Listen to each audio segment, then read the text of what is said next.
প্রধান উপদেষ্টা ডক্টর মোহাম্মদ ইউনূসের কাছে দ্বিতীয় অন্তর্বর্তী প্রতিবেদন জমা দিয়েছে গুম সংক্রান্ত তদন্ত কমিশন।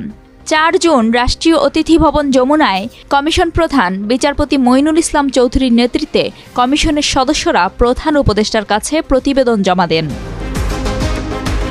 কমিশন সদস্যদের ধন্যবাদ জানিয়ে প্রধান উপদেষ্টা বলেন, আপনারা ভয়-ভীতি, নানান রকম হুমকি-ধামকি উপেক্ষা করে কাজ করে যাচ্ছেন। এদেশের মানুষের জন্য আপনারা অনুপ্রেরণা হয়ে থাকবেন।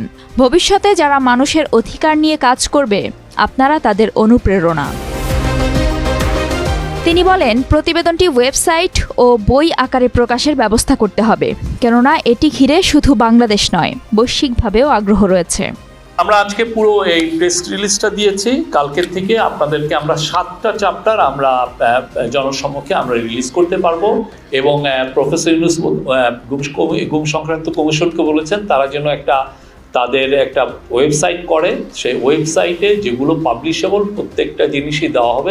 প্রধান উপদেষ্টা বলেন, কি ভয়াবহ এক একটি ঘটনা, গা শিউরে ওঠার মতো ঘটনা। আমাদের সমাজের ভদ্রলোকেরা, আমাদেরই আত্মীয় পরিজনরা এই ঘটনাগুলো ঘটিয়েছে। আপনারা যা যা কিছু পেয়েছেন তার ভিত্তিতে একটি হরর মিউজিয়াম হওয়া উচিত। এই ধরনের বন্দিশালা কেমন হয়? 3 ফিট বাই 3 ফিট খুপড়ির মধ্যে দিনের পর দিন, মাসের পর মাস আটকে থাকার যে নির্মমতা, নিষ্ঠুরতার চিত্র মানুষের কাছে তুলে ধরা উচিত। এনফোর্স ডিসঅ্যাপিয়ারেন্সের যে ঘটনাগুলো হয়েছে সেটা সবার জন্য এটা একটা ভয়াবহ বিষয়। তো আপনারা জানেন যে গণভবনে একটা মিউজিয়াম করা হচ্ছে, সেখানে এই বিষয়গুলো থাকবে, একটা হরর মিউজিয়াম থাকবে। একজন কমিশন সদস্য প্রধান উপদেষ্টাকে বলেন, ঘটনাগুলো এতটাই ভয়াবহ যে জড়িত অনেক কর্মকর্তা ও অন্যান্যরাও অনুশোচনায় ভোগেন। তারা আমাদের সঙ্গে যোগাযোগ করেন আত্মশুদ্ধির একটা প্রচেষ্টা হিসেবে। 2 জন অফিসার লিখিতভাবে এর থেকে পরিত্রাণ চেয়ে চিঠিও লিখেছিলেন। চিঠিগুলো গণভবনে পাওয়া গেছে। তৎকালীন সেনাপ্রধান জনসম্মুখে এই চিঠির কথা স্বীকারও করেছেন। কিভাবে যারা ভিকটিমদেরকে নেওয়া হতো, তাদেরকে কিভাবে মারা হতো, অনেকগুলো 4-5টা কথা বলেছেন। যে নৌকায় নিয়ে যাওয়া হচ্ছে, নৌকায় নিয়ে যেয়ে তাকে মেরে তার আবার পেট কেটে সেখানে সিমেন্ট ভরে তাকে ফেলে দেওয়া হচ্ছে, কাউকে নদীতে ফেলে দেওয়া হচ্ছে, গুলি করে মারা হচ্ছে, ইনজেকশন দিয়ে মারা হচ্ছে, ট্রেনে বস্তার মধ্যে ভরে ট্রেন লাইনে ফেলে দেওয়া হচ্ছে, ট্রেন লাইন কেটে ট্রেন চলে যাওয়ার সময় তার পুরো লাশটা ছিন্ন বিচ্ছিন্ন হয়ে যাচ্ছে। অনেক সময় গাড়ির সামনে, চলন্ত গাড়ির সামনে ফেলে দেওয়া হচ্ছে। অনেকগুলো এটা হচ্ছে ভিকটিমদের এবং যারা পারপিট্রেটর 2-1 জন তাদের টেস্টিমনির যেটা পেয়েছেন গুম সংক্রান্ত কমিশন, তার আলোকে এই রিপোর্টগুলো করা হয়েছে।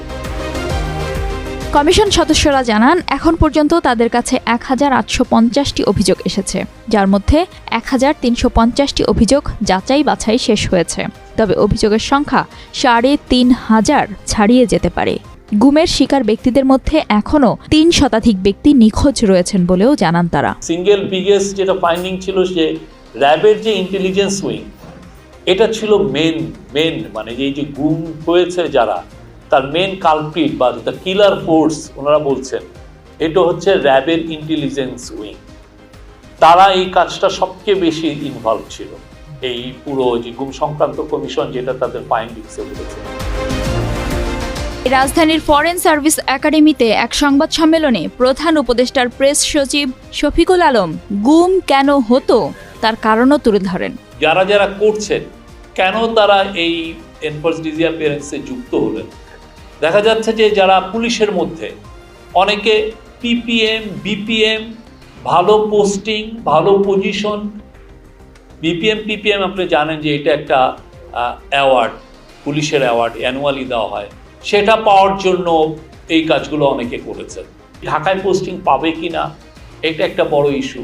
তো ওনারা এই কারণে প্রলুব্ধ হয়েছেন এই কাজগুলো করতে, এবং অনেকে করতেও চাননি, কেউ সরাসরি জানিয়েছেন। তার মধ্যে এরকম একটা লেটার আবিষ্কার করা হয়েছে গণভবনে, হয়তোবা গণভবনে চিঠি দিয়েছিলেন যে না, আমরা এই কাজটা করতে চাচ্ছি না।